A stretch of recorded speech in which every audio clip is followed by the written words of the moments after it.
friends. In this video, I am going to discuss the problem on expected number. The problem is a dice thrown repeatedly till 3 appears. So we have to throw the dice until we get 3. We have to find the expected number. We have to find the expected number of throws if x denotes the probability of getting a 3 in a throw. A good problem which requires a good concept, and I would say a bit difficult as well. The reason of giving that x in the picture, they said if x denotes the probability of getting 3, we know for the unbiased dice the probability of getting 3 is nothing but 1 by 6. But what we want, ultimately we want the expected number of coin. So we want the expected number of coin. And what is the formula for E of x that you have learned? The E of x formula is equal to sigma x into p. Whatever you want into the probability, you keep doing it and then add the answer at the end. So what I find out first is, I want to find out the number of throws expected. So first I think about the number of throws possible. First I think about the number of throws which are possible. The number of throws can be 1, 2, 3, 4, 5 and so on, keep going. And then I want to think about the probability of getting success in that throw. Now, what is given? If x is nothing but probability of getting 3 in a throw, then I have to solve the entire problem in terms of x, which would be a very difficult task. So, what I do is, I just assume my x value as any random number. For an example, if I take it to be 0.2.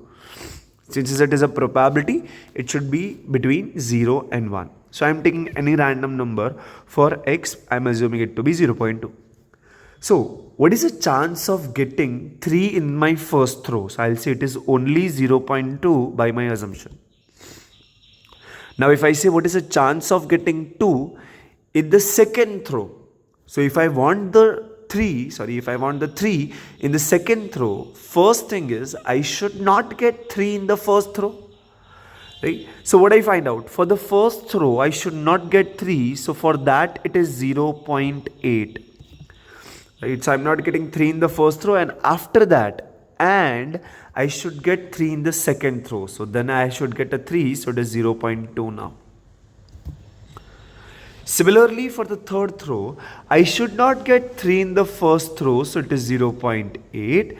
Then I should not get 3 in the second throw, so it is 0.8 again. And then I should get in the third, so it is 0.2. Right? Which I can say it is nothing but 0.8 square into 0.2.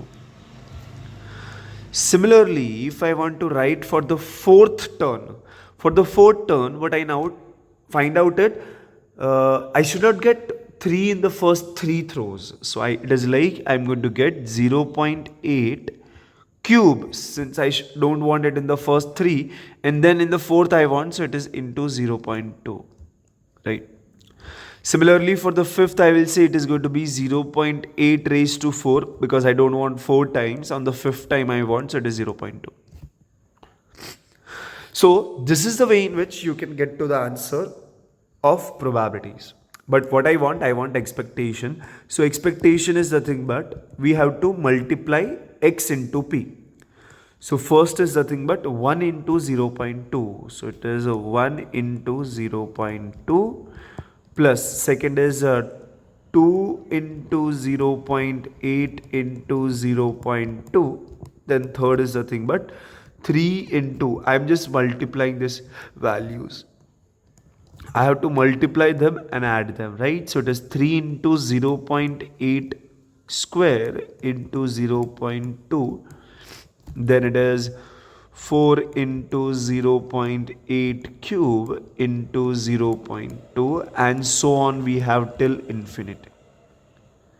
One thing that I observe, in all of them I will have 0.2 which I can take common. What I will be left with? I will be left with 1 plus 2 times 0.8 plus 3 times 0.8 square plus 4 times 0.8 cube and so on. Now, after reaching this, we can get stuck over here if we don't know one of the important result of series. One thing that student must be knowing, which I want to recall, is if I give you an infinite GP, like it is a plus ar plus ar square plus dot dot dot. The formula for this infinite GP is a, the first term, divided by 1 minus r. But if you have the series like a plus 2ar plus 3ar square plus 4ar cube. So the difference over here is, in this, all of the terms are multiplied by the consecutive natural numbers 1, 2, 3, 4. It is the same thing, but it is multiplied by the natural numbers. So, in such a cases, the answer is the same number but the square of it. It is a upon 1 minus r, the whole square. The answer is the same number but the square of it. A upon 1 minus r, the whole square. Why I need the second result over here? If you observe, the inside bracket part is 1 plus 2 times 0.8, then it is 3 times 0.8 square, then it is 4 times 0.8 cube. So, in this case, if I observe, my value of a, the first term is 1, and the value of r, what I am multiplying every time, from 1 to 0.8 it is 0.8, from 0.8 to 0.8 square is nothing but 0.8. I am multiplying this 0.8 consecutively. So the value of r is nothing but 0.8.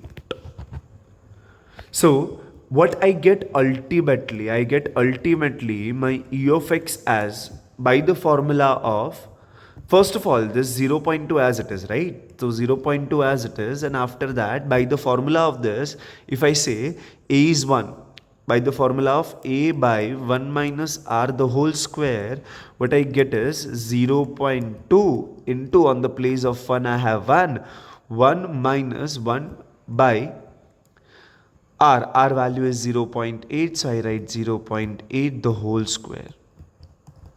It is going to be 0.2 into 1 divided by 0.2 the whole square, right? Whole square, but 1 square is 1 and 0.2 square is 0.2 square. And what I do next is I can cancel this 0.2 from both the side, and ultimately I get 1 divided by 0.2 as my answer. So if I say, if my x was 0.2 and I get e of x as 1 divided by 0.2, I can say my answer is 1 by x. I can say my answer is 1 by x, which is going to be your option C. Right? So it is one of the very good problem of expected numbers. I assume that you understood the answer. If you still have any doubt, difficulty at any point, feel free to ask me in the comment section. Okay, thank you so much for watching this video till the end. Share it with your friends, subscribe to the channel, and like the video if you understood. Okay, bye bye.